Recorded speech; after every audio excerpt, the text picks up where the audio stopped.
Palembang ya. Kita kan sebenarnya produsen pupuk yang ditugaskan oleh pemerintah untuk mengalokasikan, mendistribusikan pupuk subsidi. Nah, Pusri itu mendapat jatah 230.000 ton baik urea maupun NPK ke 17 kota dan kabupaten di Sumatera Selatan.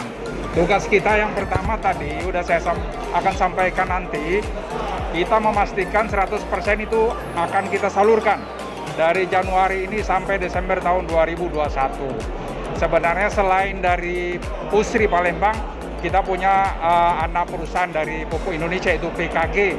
Itu juga sama, dia mendapat alokasi kurang lebih ada 46.000 untuk SP36 dan ZA.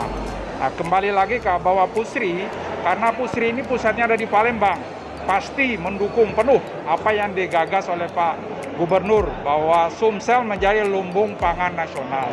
Kita akan memastikan itu. Kalaupun tidak cukup tadi, sebagaimana yang disampaikan tadi, alokasinya itu tidak cukup, kita selalu menyediakan yang non-sub. Itu ada melalui program yang namanya Agrosolusi. Tadi udah di launching juga dan disaksikan oleh Pak Gubernur. Saya kira itu intinya kita hadir di sini. Oke, Pak.